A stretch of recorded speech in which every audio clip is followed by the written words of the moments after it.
వరలక్ష్మి గారు నమస్తే అండి. మరి ఈరోజు ఢిల్లీ టూ తర్వాత అమరావతిలో దాదాపుగా 189 కిలోమీటర్ల మేర ఔటర్ రింగ్ రోడ్డు వస్తుందని, అలాగే 104 కేంద్ర సంస్థలు ఇక్కడ నిర్మాణాలు చేపట్టడానికి కూడా సముఖంగా ఉన్నాయని చెప్పేసి ఈరోజు ఒక వార్త వైరల్ అవుతూ ఉంది. ఏ విధంగా అనిపిస్తూ ఉంది? ఒక అమరావతి మహిళగా ఎన్నో రోజులు నిరసన కార్యక్రమాలు చేశారు. ఈరోజు ఎలా అనిపిస్తూ ఉంది మీకు? ఇవాళ చాలా ఆనందంగా ఉందండి మాకు. ఇవాళ ఔటర్ రింగ్ రోడ్డు అసలు ఎప్పుడుదో అది వస్తుందని చెప్పి మేము నిజంగానే చాలా అమరావతికి అదో తలమానికం బాగుంటుందని చెప్పేసి అప్పుడు ఔటర్ రింగ్ రోడ్ పడ్డప్పుడు చాలా ఆనందించారండి అమరావతి రైతులు. ఇప్పుడు ఆ అమరావతికి రింగ్ రోడ్డు వచ్చిందంటే దాని మీద కూడా అవినీతి జరిగిందని మరి చంద్రబాబు గారి మీద కేసు పెట్టిన వాళ్ళు వీళ్ళు ఇదివరిపోయిన గవర్నమెంట్లో ఉన్నప్పుడు వాళ్ళు ఆయన మీద కూడా కేసు పెట్టినట్టున్నారు. మరి రాళ్ళ రామకృష్ణారెడ్డి గారు అనుకుంటా పెట్టింది ఆ కేసు కూడా.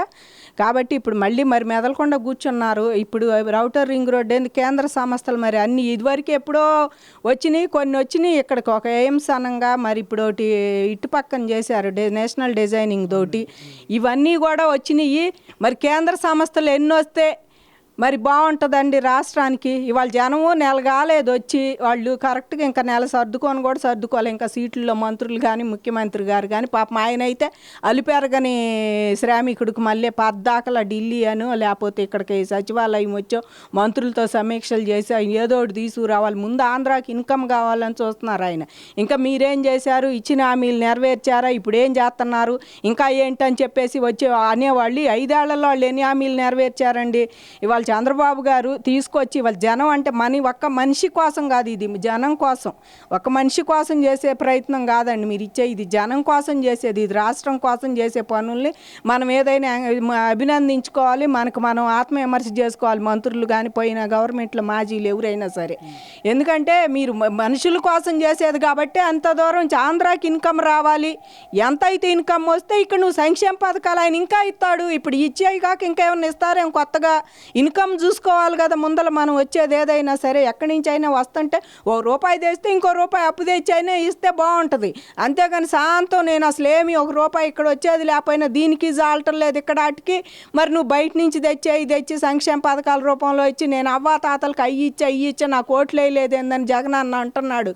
మొన్న ఆయన ఓడిపోయిన తెల్లారే ఆయన ఎలక్షన్ రిజల్ట్స్ వచ్చిన తెల్లారే చెబుతున్నాడు లైవ్ మీటింగ్ ఫస్ట్ సారిగా ఆయన చూడటం మేము కూడా అసలు ఎక్కువ అది ఏం పెట్టలే ఎప్పుడు లైవ్ అయినా.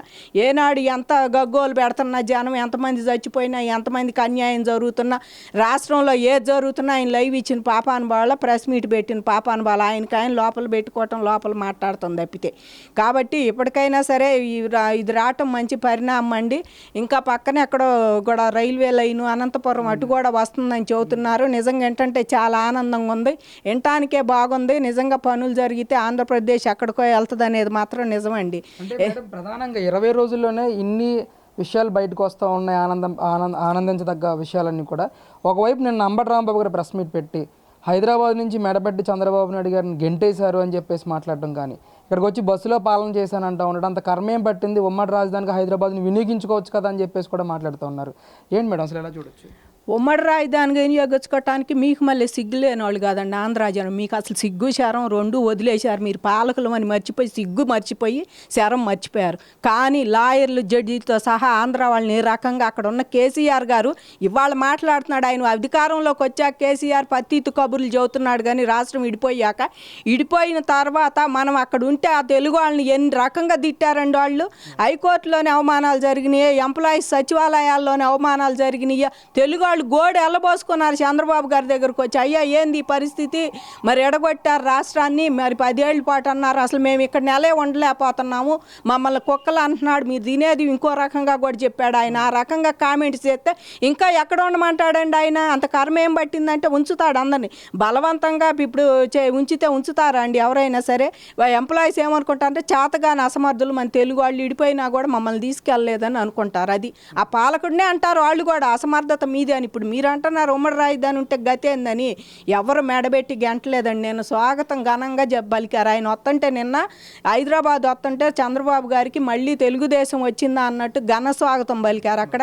ఇవాళ నువ్వు ఉన్నప్పుడు జగన్ రెడ్డి కేసీఆర్ వీళ్ళందరూ ఉన్నప్పుడు ఒకళ్ళు ఇంటి ఒకళ్ళు పోయి అన్నాలు తిని ఈ అసలు ప్రజల సమస్యలు కాదు మీ సమస్యలు చెప్పుకునే వాళ్ళు వెళ్ళి నాకు ఇట్ట ఉంది నీకు అట్ట ఉంది, నా ఆస్తి ఇట్ట నీ ఆస్తి అట్ట, లేకపోతే నాకు అక్కడ మోడీతో నేను ఇది అవుతాను, నా రాష్ట్రానికి వచ్చే కంపెనీలన్నీ నీకు పంపిస్తాలే, నువ్వు తీసుకో, మీరు రాండి మేము వద్దన్నప్పుడు అని చెప్పి నువ్వు ఇట్లాంటివి చెప్పుకున్నారేమో. కానీ వీళ్ళు మాత్రం నిన్న ప్రజాభవన్లో కలిశారు చక్కగా మంత్రుల సమక్షంలో అధికారుల సమక్షంలో. మరి మంచి ఇదిగా మీటింగ్ జరిగింది అక్కడ.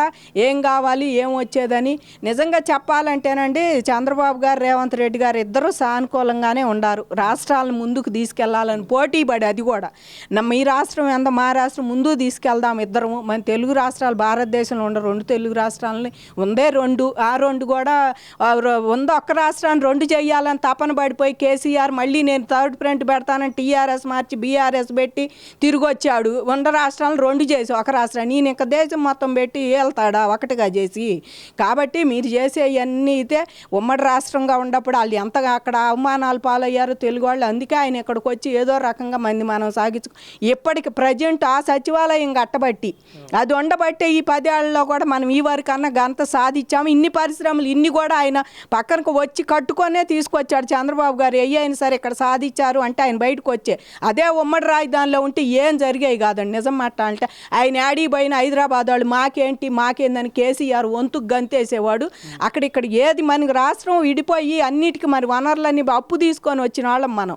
మనకి ఏదన్నా కేంద్రం నుంచి రావాల్సి వచ్చి దాన్ని రిక్వెస్ట్గా ప్రాధాయపూర్వకంగా చంద్రబాబు గారు పోయి అడిగినా ఈ కేసీఆర్ కూడా వచ్చేవాడు. ఆయనకి ఇవాళ ఎంతో అది మొత్తం మనం చూస్తే ఇవాళ ఐటీ పరిశ్రమ అంతా మీ దగ్గరే ఉంది. దానికి ఎంత ఇన్కమ్ వస్తుంది మీకు, ఎన్ని కోట్ల ఇన్కమ్ వస్తుంది సంవత్సరానికి మీకు అక్కడ.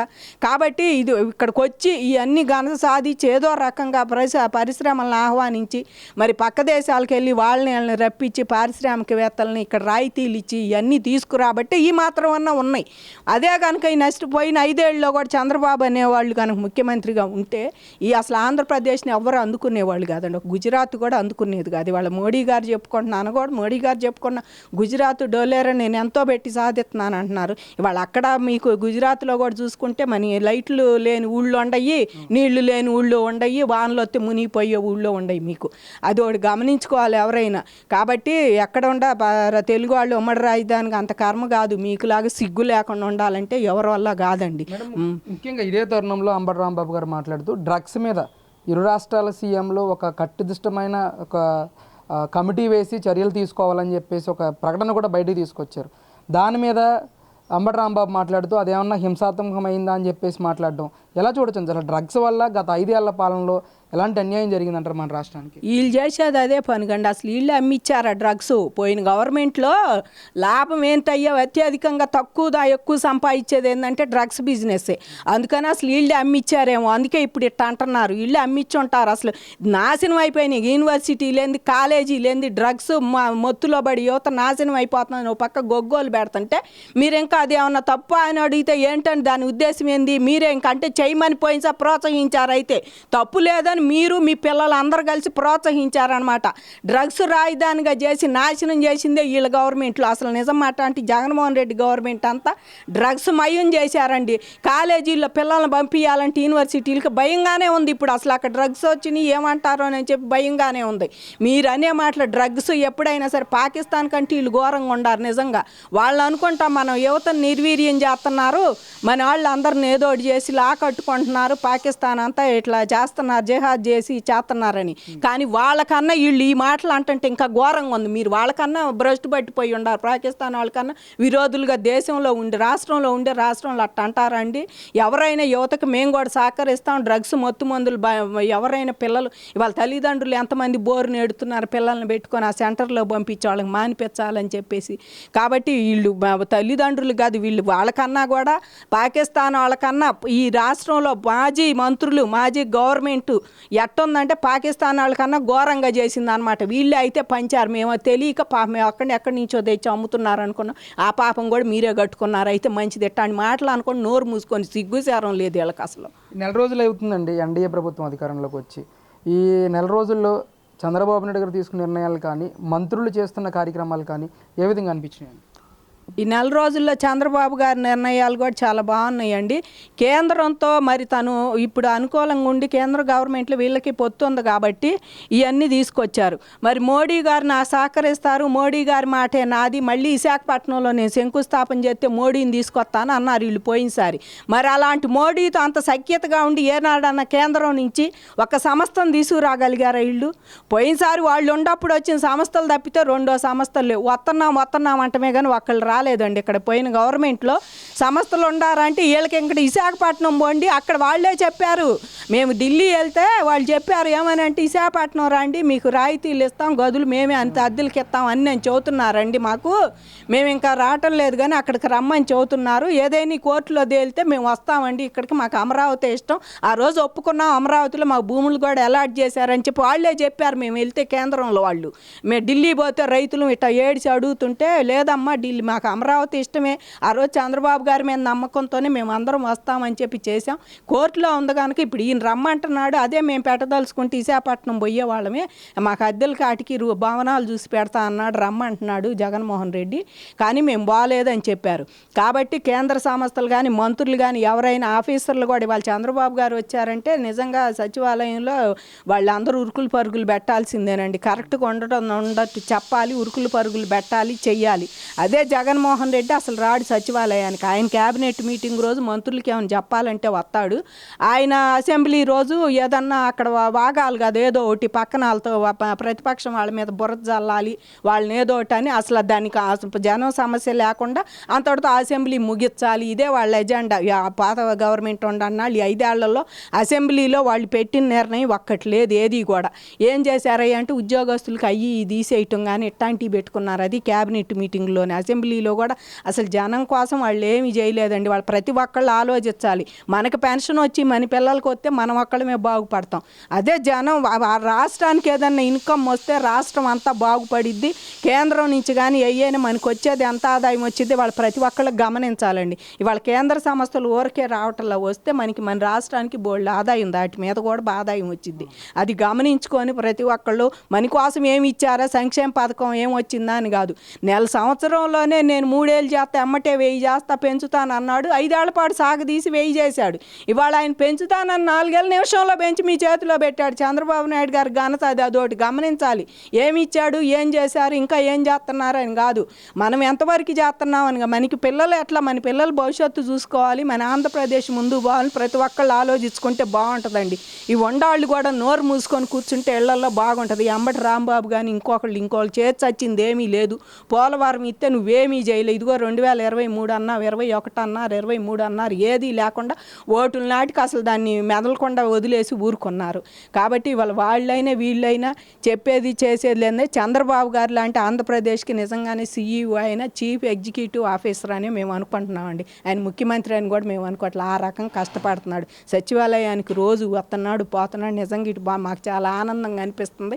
అమరావతి అనే కాదు, ఇక్కడ ఎవరు ఉండా కూడా మేము దగ్గరలో ఉండగా కనుక చూడగలుగుతున్నాం. అట్లాగే ఏ జిల్లాలో ఉన్న ప్రజలైనా బాబు గారు లాంటి పనిమంతుని మెచ్చుకోవాల్సింది. ఆ వయసులో కూడా ఆయన తిరుగుతున్నాడు కాబట్టి వీళ్ళందరూ నోరు మూసుకొని ఇళ్లల్లో ఉండి చేసి చూస్తే బాగుంటుంది. దాన్ని మీరు కూడా చేసి మంచిగా సహకరిస్తే మిమ్మల్ని కూడా కాస్త జనం గుర్తుపెట్టుకుంటారు. పలానా వాళ్ళు మళ్ళీ వచ్చి కాస్త మంచి మాట చెప్పాడు. అంతేగాని చేసిన వాటిలో రాళ్ళు వేసి యశం జిమ్మి దాన్ని ఇంకో రకంగా చెప్తే అసలు మీరు మిమ్మల్ని మర్చిపోతున్నారు. ఒక రకంగా మేము ఉండామని గుర్తు చేసుకోవడానికే వీళ్ళు ఈ పలుకులు.